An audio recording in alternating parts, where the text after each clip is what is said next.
Hi friends, I'm Jason Carter, author of Trumpet Blast Warning.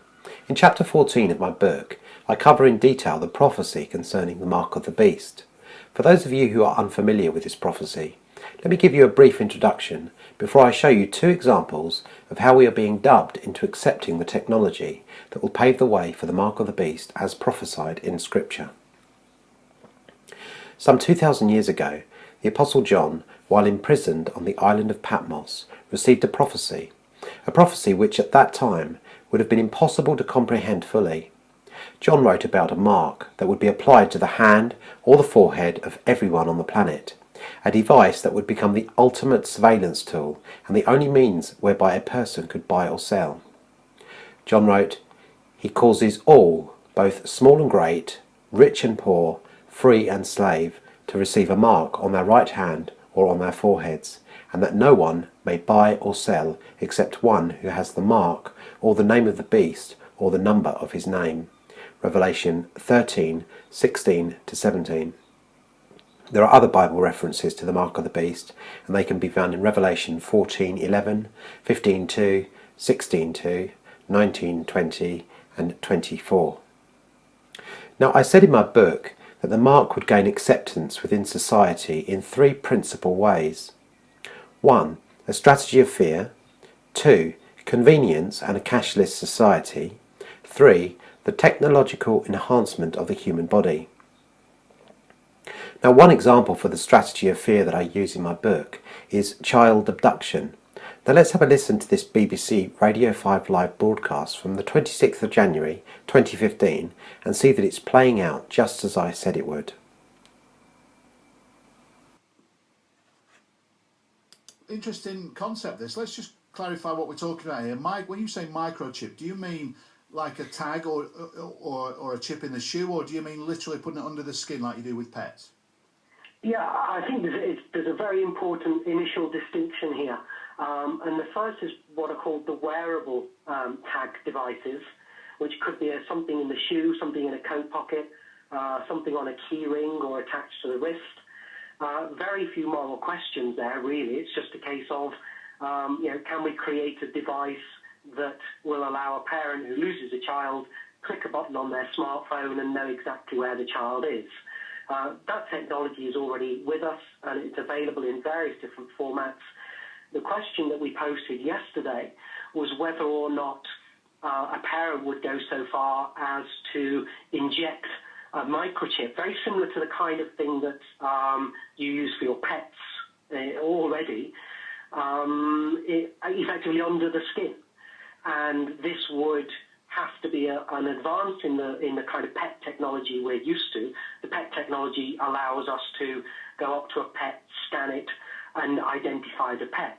We're talking about a microchip which, in effect, when as a parent we felt the need to say, we're in trouble here, we don't know where our child is, panic has set in, we can press a button, it activates the chip to beam an alert out, a little bit science fiction-like, but we can then see exactly where our child is. Assuming that technology existed, you've got 7 kids, would you chip your kids?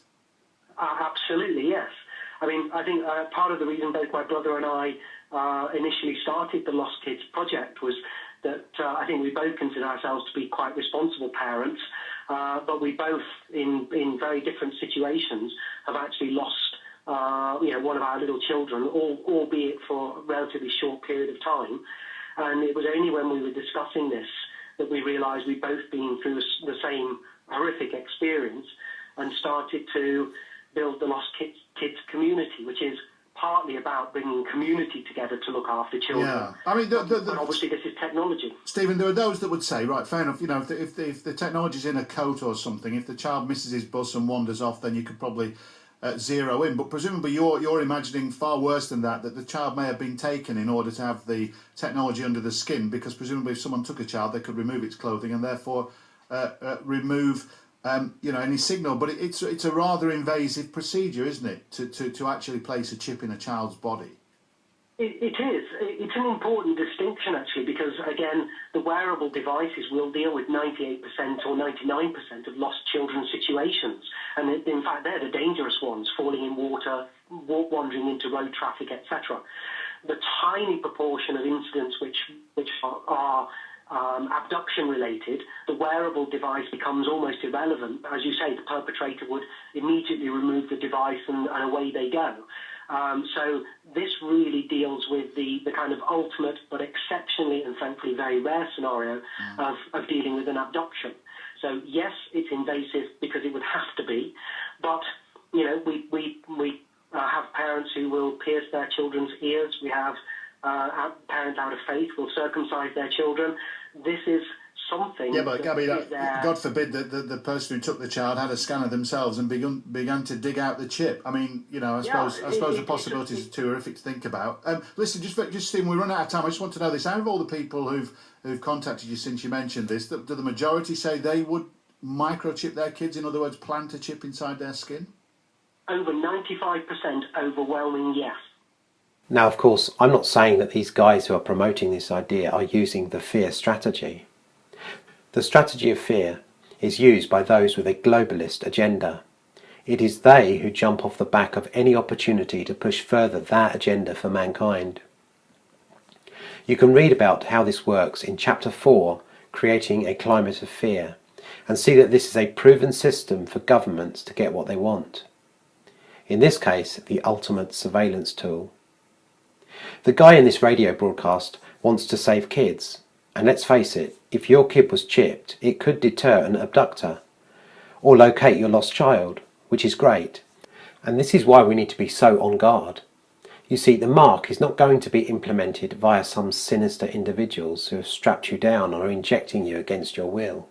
Of course, you would run from that and likely say it was of the devil. But let's leave that for the Hollywood movies.